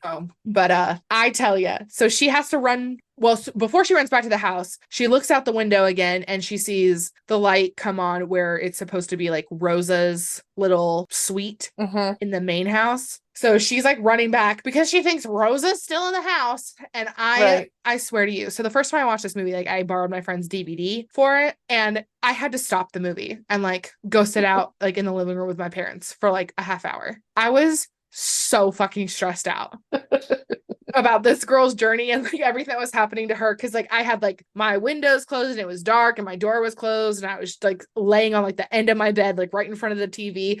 I was so spooked and I like came out because my mom did not want me watching this movie anyway. She was really mad that I borrowed it, but like she let me watch it still. So then I went out there and I like sat by my mom and she's like, oh, is your movie over? And I'm like, no. I'm like, y'all got some popcorn or something? I gotta chill out. And then she was like, oh gosh. And she's like, this is why I said you shouldn't watch it. And my dad thought it was kind of funny. And I mean, and it is kind of funny. But I tell you, I don't think I've really ever had like moments of that where I'm like, I cannot watch this. Like, I need to take a break. I couldn't believe it. And I'm like, girl, she's just running. But I was so scared. Right. You didn't know what was gonna happen. It's fine. Well, and I hadn't seen the original at that point. So like I Yeah. thought I mean, I just assumed everyone was gonna die. Yeah. It was But so scary to me. fair assumption. So yeah, she's running back to the original house. She falls a little bit, drops. Does she drop the flashlight? Yeah. Or the and I'm like, oh God. But she just keeps booking it, and I'm like, okay, the more power to you, because ugh. Yeah, she did not stop. You focus on something in the distance and run for it like nothing else exists. Because that's what she was Exactly. doing. So she gets to the house and she goes up to Rosa's room and she's in the bedroom and the stranger calls and she's like, okay, this is my opportunity. Well, the stranger calls like when she's starting to go up there because there's like the main stairs she has to go up and then she has to go like down around the hallway and then there's like Yeah. I hate to call it like a servant's quarters, but there's like a servant's quarters like off on like the back side. There's like has like one set of stairs and then another set of stairs into the bedroom. So they're talking on the phone this whole time and I am just like wheezing. Yeah, and you can kind of tell like it's not really their section of the house because it's not decorated like the remainder of the house. And when she gets into the bedroom, you can tell it's like an individual person's place. But And she, well, now that you say that, I was talking about the decorations and stuff. You are correct. But like, I actually can't believe you haven't talked about how many fucking statues are in this house. oh, yeah, I think I just put it away from my head because I hated it. Whoever decorated the house is on my shit list because the creepy ass statues, like you really want to like get cereal at midnight and be like, ugh, every single time. Yeah, there's like one at like the top of the stairs, like near the kid's bedroom that like it's like a man standing, but like his limbs are like dripping and they're all like in anguish. And then there's one you said like you thought it was like in the window behind her, so you thought that it was Yes. like him. Oh, yeah, I don't like it. No statues in houses, please. So, as Jill is on the phone with the stranger, trying to keep him on the line as long as she possibly can. She tells him the police are gonna come, keeps asking him, like, what do you want? And then finally, we get the second coherent sentence, third, I guess, out of him, where he says, your blood all over me, which is also which is also a reference to the 1979 movie, because that's what he also says. And it is also creepy when he says it in that one. I think that this one is also a little worse. I watched something that they said that the way that Kurt Duncan said it in the 1979 movie was like creepier because his voice is like softer and stuff. And this is like, your blood all over me. But I'm like, Okay, well, one, this is Lance Henriksen, who is like a horror king who is the voice. Mhm. So, shut up. But Jill's response to this was like much more visceral because in the other one, she just like hangs up the phone and she's like spooked and like grossed out. But like this one, she's Yeah. like, ah! Like Yeah. actually reacts to it. So, And the fact that she has to think about, okay, you can't just hang up on him right away is like, because that's honestly your first instinct is you want to be like, I know she like checks no. her phone and hangs up, and it's been over a minute. And then, so she's in Rosa's room now. She has heard the shower running. So maybe Rosa's in the shower. But she goes in there, opens the shower curtain. There's nothing in the shower. So she turns off the water. She gets the call and she's like, stop calling me. But then it's Roy. And what does Roy say? The call is coming in from inside the house. And Get then it's out. like, push pull, all the lights go off, everything's dark, the phone line gets cut, everything's done. Girl is isolated. And then from behind her, Again, Tiffany's cell phone rings. And she turns around and there's Tiffany's body, with the phone lighting up her her face. face. Oh, it's a beautiful shot. Like Katie Cassidy, she done did. I think that Jill had a really good scream to it. And then she's trying to get out and she like slinks down the hallway and like around the corner and she's looking for everything because this is also a humongous house. So while Mhm. the stranger could be anywhere, you have to assume that he's right there. Right. So Assume the worst at all times. sounds like a normal day. Yeah. So she like sneaks around and then she's standing in front of that like fucking statue. And then she looks between the kids' room and the stairs. And you can just see her hear her father's words like running in her head. Like when it hurts, when it's not easy, that's when responsibility counts. And Right. like you see her like rest her head on the wall behind her. And she's like, I gotta go save these motherfucking kids. Fucking kids. And this part, this like next part, I was like, fuck all of that. Because she goes into the kids' room and she sees like the lumps on the beds and pulls it back and it's pillows. And I was like, oh fuck, he's already got the kids. He already got them and he's tricking her. But she goes into like the kids' closet and there's we like a can't toy decide what box. it is. It's like a playroom or a bathroom or I think it's a playroom type. I don't know, but it's got like a toy box in it with like one corner of a blanket or something sticking out. And honestly, I'm glad she saw it because I would have never noticed that. That is too small of a detail for me. And she opens it and the children are hiding inside the toy box, which good for them, but it makes me wonder like what they heard or saw. Like did they hear her scream and then went in the toy box? Did they see something? They don't really explain it. But basically, she gets the kids, they get out of the toy box, and when they try to leave this play bathroom toy box room and go into their bedroom again, we see up in like the rafters, their ceiling has like wooden rafters across it, and there's a shadow of a man crouched in the fucking ceiling. Yeah, because when And Joe was getting the kids out of the toy box, the lights all turned back on, and the kids have like this like spinny light music thing. So when she gets in there, she's like, and then she looks up and there's a fucking stranger. And what's interesting, and I didn't think about this before now, like the kids never speak, and they're like 7. Yeah, they're old enough. Like they're old enough to like have like some brains. They can have conversations. Yeah, but they never speak. They're just like crying, whimpering, screaming the whole time. Not in an annoying way, like it is very believable, but now that I'm thinking about it, I'm like they never say anything cuz Jill when she pulls open the thing, the kids like are covering their mouths so like they're not super loud at first. And then she introduces she's like I'm Jill, I'm the babysitter, and then the kids believe her. Which is like for the kids, there's two strangers in this house because they've never met Jill before. Right. But so the fact she's a woman and a child helps her case of like I'm not gonna murder you. Right. So Jill sees the stranger on the rafters. She goes back in that little room and shuts the door. And she takes this like lamp and winds it around. There's like coat hooks next to the door. So that's why I thought maybe it was a bathroom because they're like towel hooks.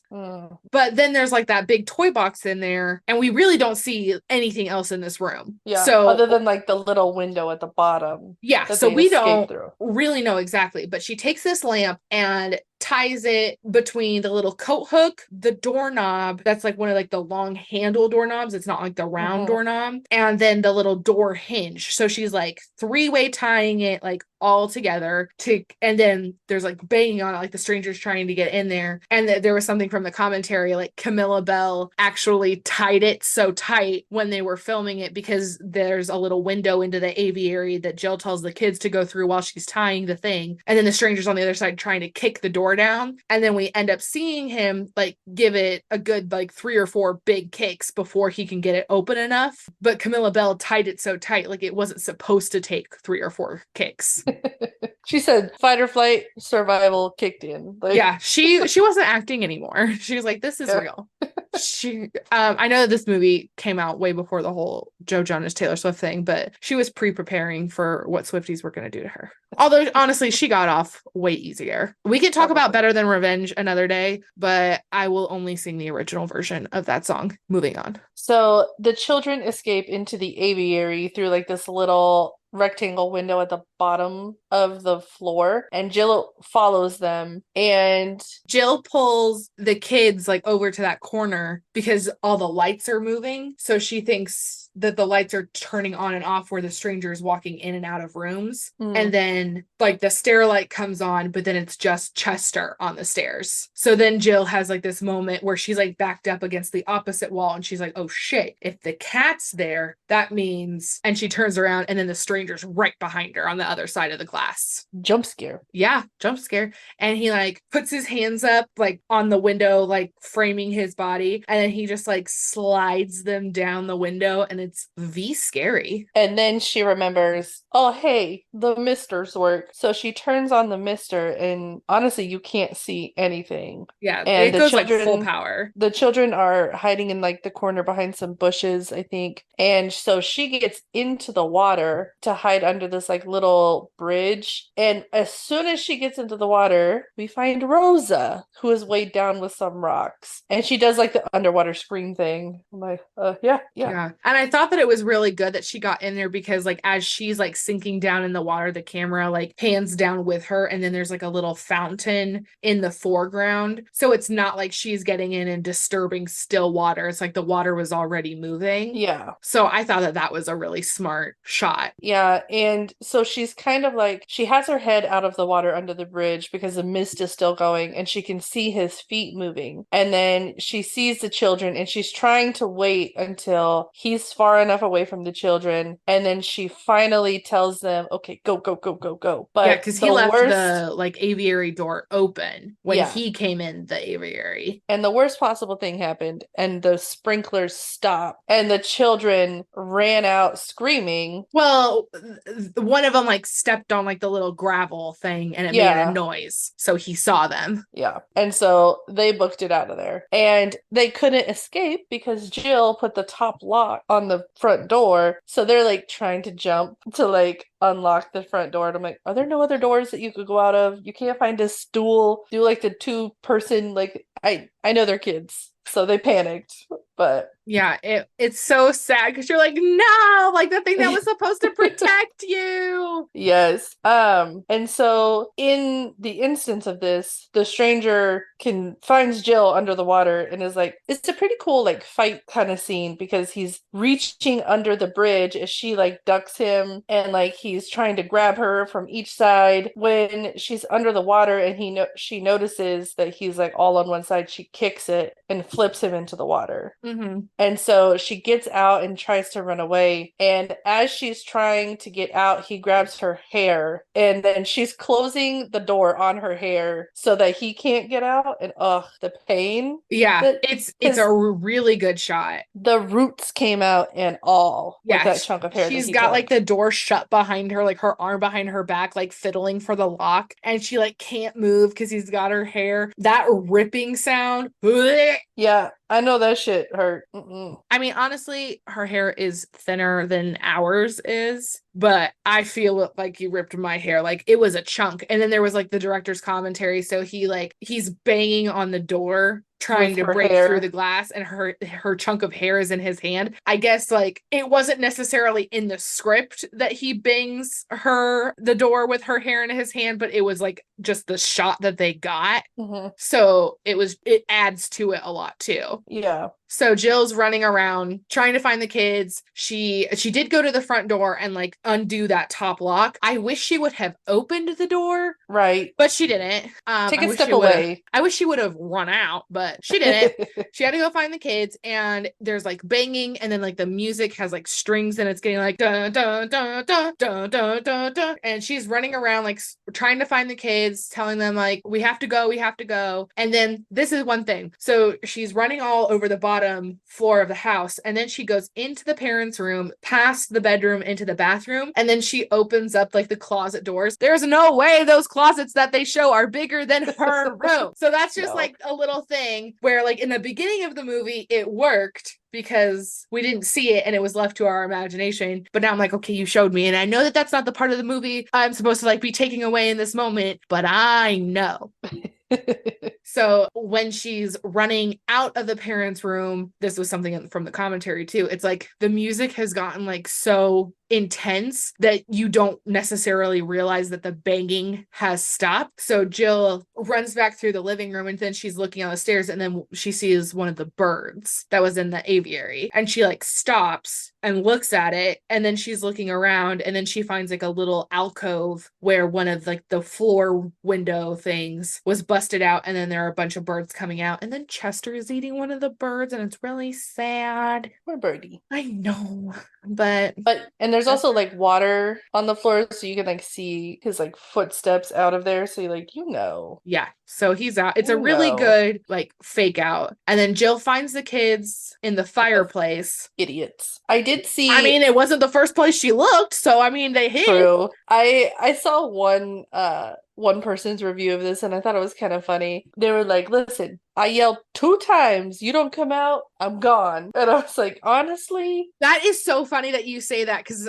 I think I saw the same review, and it was after you and I did like our little watch for this, and you said, I'm calling your name 2 times. If you don't come, I'm gone. And I forgot about the review. I think I know exactly which one you're talking about. mm-hmm. And I was like, Yeah. Katrina said the same thing. I was like, I feel that in my soul. Like, listen, I don't know you kids from like nobody. Like, From you're any nobody to kids. me. Yeah. I have like literally I found you in a box. Okay? That's I did my part. She's really working to pay off that cell phone bill for sure. I mean, do you think that they're like she could file against the owner's like home insurance policy to get like a payout from that? I don't think that by the end of the movie, this is the least of her problems. I'm just saying she could pay a lot of cell phone bills because I mean, if you get hurt on someone's property, like you can sue them and their homeowner's insurance has to pay for that. If they got that house, they got a good home insurance policy. I guarantee that. I bet so. They may be nice enough to pay for some of it anyway. Who knows? I'm like, You saved my children. Here's some money. well, yeah, I mean, they have money anyway. Yeah. But So go ahead. So she gets the kids out, but Jill is attacked, and the kids run. I mean, as they should. Even though she saved them, they don't try to save her. Well, they're like all about to get out the front door, but she has the kids go in front of her, and then the stranger like grabs her from behind. Right. So she was on her way out. And honestly, they probably would have made more trouble being in there than not. Yeah, So maybe this more is of a really distraction. So this is really where we see like Jill's ability to like think and fight, because she wants to live. I tell you that. What's that like? I'll let you know when I find out. She tries to run up the stairs, and honestly, these stairs scare me because there's like no good handrails on either side of them, And they're which like kind of see-through works. stairs, like they're just like the Yes. floating stairs. I would feel nauseous going up them every time. She tries to run up, and he like grabs her ankle and she falls and Oh, yeah, knocks the oh. wind out of her. That right there Well, would have been like, I'm and good. they do that like I think I counted like 3 or 4 times. Like she like Yeah. tries to kick and like go up, and he like grabs Keeps her and like grabbing. pulls her down, and then like they do it again, and then he like grabs her by like the belt loop and like Hmm. drags her down, and you can see it like through the stairway, like on the other side. Like she like hits her chest and stomach, and then like it's like her chin bouncing like boop boop boop boop boop Oh, down the stairs. And then I love this part. I'm fucked up. I love this part. He grabs her and like throws her, and she hits her face on like the glass that's on like the side of it, hmm. which according to the commentary wasn't exactly supposed to happen, but it was a good shot. And it was not like Incident in a Ghostland where that girl hit glass and had to get like 80 stitches in her face. Camilla Bell is fine. Yeah. And then Jill, like the stranger's like on top of her, like from behind, and then she like can move and like kicks him, and then they both fall off the side. And Jill gets up and like runs over him, and the stranger trips her, but she like runs around the one side of the fireplace, and he runs around the closest side and knocks over all like the fireplace tool things. Remotes and tools and yeah. Yeah. Oh, and there was this shot. I didn't take a note of it, but then I remembered when I was watching it that she like kind of dives over the coffee table, and it's just a really good shot of her like swiping away the phone from the coffee Yeah. table. So it's like, the phone is like no longer, which I mean it hasn't been for a little bit, but it's like poof, gone. Like this thing that like Yeah. was such a big deal for most of the movie. Poof. Yeah. So he ends up like does she break the tequila bottle on him or does it Uh, just break in the fall? he's got her on her back trying to choke her, and then she grabs the tequila bottle, thanks Tiffany, and she tries to throw Yeah. it at him, but she like swings too like wide, and then it like crashes over the fireplace. Which inevitably helps her. But as she's getting choked, she's like trying to inch towards the remote because earlier in the movie, she was trying to figure out how to turn the TV on, but accidentally turned on like some loud ass opera in the fireplace. So she grabs the fireplace remote and turns it on, which with the tequila causes it to make like a big whoosh and like singes him probably. Yeah, like it's And like stunned him at least enough. Like I and don't know he what like the he word lets is. go.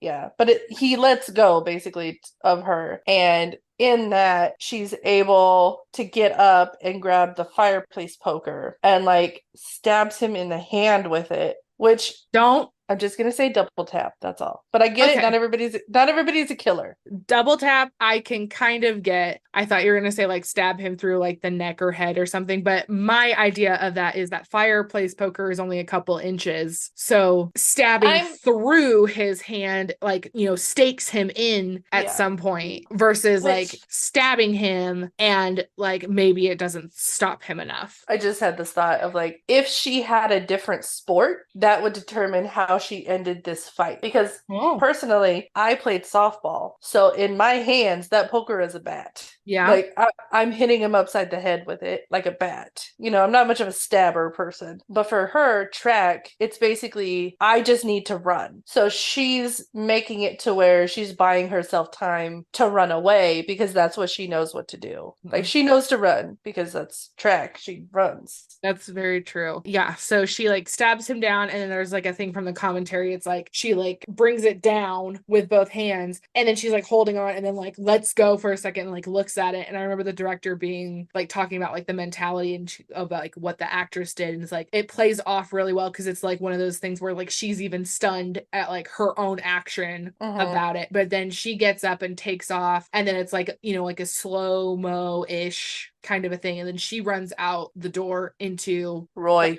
Roy. Oh, about Roy. time you got here, slow ass motherfucking Roy. I'm pretty sure this took longer than 20 minutes. So we know he didn't send the car. Especially when you consider like I think that like the times that she's recording on her watch throughout the movie I think are pretty accurate. I would have to go back and like exactly time them, but it doesn't feel like it's like 10 seconds. Like I feel like the minute is a minute anyway. She's safe though. Quote unquote. Now, right. So right now, like watching this, my fear was, oh my God, they're gonna go back in there and it's just going to be a poker, like a bloody poker, and he's going to be gone. But they do grab him and they do catch him. The scary guy is in custody, but we all know that that don't mean nothing. Well, so then we cut to like Jill has like a police blanket on her. She's waiting at like the back of like a an ambulance, like on a paramedic truck. And then we see like the kids, like the parents have come back by now. So they're like so happy their kids are safe. And then Roy comes up and talks to Jill, and Jill's like, where is he? Roy says that he's in the back of this cop car. He has enough sedatives to kill a horse. He like nothing's gonna hurt you. And then it looks like Roy like has like a lot of compassion because like obviously this girl is like fucked up. Like she's the rest of her life done for. Yeah. And then he's just like, take care, Jill. And I'm like, wow. And then we go to a hospital. And then there's like a couple balloons, and when the balloons pop, and balloons are kind of like a theme throughout this because there's a ton of balloons at the beginning carnival. A balloon like covers over the title card, like walking past it, and then all of the screams from when the stranger killed like the first people, then like a red balloon is like let go and like just drifts off. So now there's balloons in Jill's hospital room. One of them pops and wakes her up. She's alone in the hospital room, then goes out, and then there's no one in the hospital, which is probably like my least favorite trope in movies because I'm like, there's always like 10 billion people in a hospital. And the only reason she goes out there is because her call light isn't working. Like she's trying, because I'm like, otherwise I'm like, I'm not moving. There's no way. But it's got to be super unsettling to like walk out and it just be empty. And you're like, oh, okay, the apocalypse has happened, because that's how all apocalypse movies start. But then the phone rings inside her hospital room, and she just goes back inside, and she's like by the door but looking through to where the phone is, like on the bedside table, and she just looks at it while it rings a couple times, and then it stops ringing, and then she like breathes a little sigh of relief, turns around to go shut her hospital room door, and then the stranger's in the mirror behind it and grabs her. So that wakes her up from her nightmare that she's having, where there are like nurses in the room with her trying to hold her down. Her dad is in there trying to like calm her down. She's like done for. And then we just like pan out of her room, like backwards, pan back through a hallway. There's a couple like doctors that like start to run in there. Then there's this like nurse standing at the nurse's station, just like standing there, like watching the commotion happening, but he doesn't move or do anything. And I think that that's funny. Then it's over. The end. That girl is traumatized for life. She's done. Yeah. That is When a Stranger Calls, 2006, made with several references to the 1979. The 1993 When a Stranger Calls Back, like I said, is super, super scary. That one has Carol Kane and the detective Charles Durning. They reprised their roles in that. It was a TV movie, but it's really, really scary. And I think that you should watch it. I think I can't remember what it's on. I'll look at it and I'll text it to you. But you should watch it, and I won't tell you what happens, because I watched that. I watched that in the daytime when I was a kid after I had seen both of these, and I was just like, so I guess like for some people it's like home invasion movies, which I guess this kind of is. Some people it's like aliens, but like for me it's like phone calls. I'm like my phone has been on silent since 2012. Have you seen there's a movie with like, is it called The Call, or like I know that called The Call with Halle Berry. I know that like the front cover image or whatever it's called is like a phone, and it's got like a little scream mouth thing on it. Like One Missed Call. Yes. Yeah, I saw that when it came out. That one. I think that was like an Asian horror movie that they repurposed. Like, because that was all at the same time. Like, I mean, Ringu was made into The Ring in 2002, like early, but like the aughts, The Grudge. The Ring, The Grudge, The Uninvited, Shudder. There's a ton of them that were like One Missed Call, that were like Asian horror movies that were American made during that decade. Craziness. What thoughts do you have about this? I know we kind of talked through the whole thing. I love this movie. It's just effective. I did like this movie. I wasn't going to tell you Yuri's reaction to it. She got bored and quit watching it halfway. Okay, but that's what Yuri does like on literally everything. Every single movie, which was why I was very surprised that she watched The Color Purple 2.5 hours straight with me in the first try. I'm like, wow, this never happens. But, I just like unsettling movies. And especially go ahead. I like movies that make me think. And I like that this really, like, it came together very nicely. The ending and the use of everything, like, tied it up in a nice little bow. Really, at the end of it, you're like, okay, everything makes sense. But I do sometimes like to have movies that you can like theorize with and like kind of like use your own ending to it or like use your own theories, but it's also nice to have a movie do it for you. Yeah, this is a really good. It's PG-13. It has a beginning, middle, and end. I like that every device they introduce is ending like is used in some way. It's And in I and think out. they use it well. They don't throw something in there just for argument's sake. Everything fit well. Well, that's what I think. I've seen, and I remember when this movie came out, a ton of people were like, this movie sucks, this movie's crap. And I was reading like reviews and things like that for the podcast. And people were like, it's so many, like, just, it's just jump scares and blah, blah, blah. I'm like, okay, but what are the jump scares? Using the fireplace poker, using the misters, Chester coming out. All of these things, like, they do play into it. And yeah, like, it's a scary movie. It's supposed to have a jump scare. Like, it's supposed to have jump scares. It's tense. You don't know as an audience member which of the calls that she's getting are, friend or foe. Yeah. She has her own story with like her friends in high school that And I turned think into this night. I'm sorry, I'm interrupting you. No, you're fine. Like in the jump scares that they use, they build up tension and then they kind of relieve it, which is really important for Jill because if it was just tension, tension, tension and scary, then she would have opted out really quick and the movie would have been over. Exactly. Because she had all these like jump scares, but oh, it's just a cat. Oh, it's just the ice maker. Rosa's here. It made the movie what it was because logically she would have never stayed there. Maybe or maybe not. I guess you could argue that like, oh, she found Rosa's keys and Rosa's car was out there. She could have taken that. But she's also the babysitter who has to take care of these kids and stay there. So yeah. Well, and the branch is probably still there. She thinks that he's out there. She's in more danger in her mind outside than she is in the house. Like she doesn't know he's in the house at this point. Yeah. So for the majority of the movie. That's just like the whole thing. It's like, I think that for everything this movie is trying to do and what it accomplishes, like it's pretty top notch. I know that like Marissa, she was like, I don't really like this movie. And she didn't want to rewatch it with me for the podcast, even though it was my birthday episode. But I was like, fine, I will watch it by myself. And then you know what I texted her? I'm very scared. Well, and I think that's something that like I lack is like you're like, oh, watch it when it's dark, watch it when it's like really scary. Is like it really like I don't normally get scared by scary movies in that sense because I'm not thinking about it like that all the time. But I will say when I went to the movies and I watched The Nun 2, I was very scared. And I'm not normally scared by movies. Oh my gosh. But I know that, I mean, I know I told you, but just like to say to the 3 people who listen to this podcast, I went to see The Nun 2 in the first showing that it was doing. So it was last Thursday and it was showing on like the grand screen. And when I got there to like buy my ticket, because like my thing was messing up on my phone, there were like 6 or 7 chairs that said that they were used. And then the guy was like, oh, I think like you're the only person that's in there. And I was like, well, there are other chairs marked off. And he was like, we just have them marked off because like the reclining feature doesn't work. So they're not in there. So I was in the biggest theater that they have all by my fucking self. And if we're going to talk about any horror character that gets me the most besides Art the Clown, it's fucking Valak.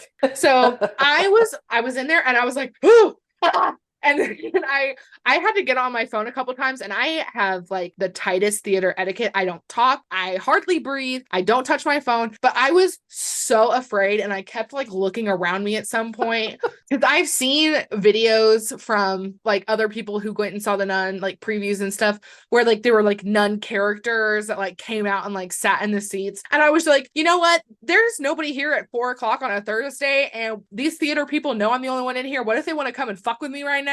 So I was just working myself up. I was really scared. I like got on my phone when I knew like nothing was happening at the moment. I'm like, I gotta just look at Twitter for a minute. I just gotta remind myself what world I'm living in. Like I was scared. I really can't wait to watch the movie again, like either with someone or at home so I can like watch it and like know I'm completely safe because I was so afraid. It was fun, good, but I was would yeah, I would definitely recommend. It's very good. Now comes to When a Stranger Calls, would I put it in my top 10 list? For me personally, no, but I know that this is your birthday episode. So, When a Stranger Calls 2006 It's for pretty your good. viewing and ear pleasure. Yeah, so hopefully we made that fun. Like we said, we are going to Mexico next week on a cruise, so I'm gonna have this up while we're in Mexico. So we'll be not drinking tequila because we didn't get the drink package, but we will have a bottle of water for you to listen to this. And then hopefully we will have 2 episodes out for the month of October. But do you want to say what our next episode's gonna be? So, for Friday the 13th in October, we're doing Friday the 13th. And I know I said that Yeah. weird, but it's it. And then for Halloween, we're gonna do Halloween because we're very original. Yeah. But it works out, and I think it'll just be fun. Thank you guys for listening. We hope that you enjoyed our episode, and we look forward to hearing from you. Find us on Twitter or Instagram to request a movie or even just to discuss your thoughts at Booze and Boobs. Or send us an email, boozeandboobs@gmail.com. Yeah, and we're working on turning this into a thing. So if you can please follow us on Patreon, our account there is Booze and Boobs also. And what are some of the benefits to joining our Patreon? Oh, Katrina, I am so glad that you asked. As a patron, you will get early release episodes, bloopers, mini episodes where we showcase scenes from the movies that we're talking about, or just conversations that we're having that we had to cut from our recording. All that and more. And they're fun tiers. You can be an A cup, a C cup, or you can join the Triple D Plus group like us. We truly appreciate your support, and we look forward to growing our following to create more content for listeners like you. So we'll see you next time. Or else. Yeah, let's end it with a threat.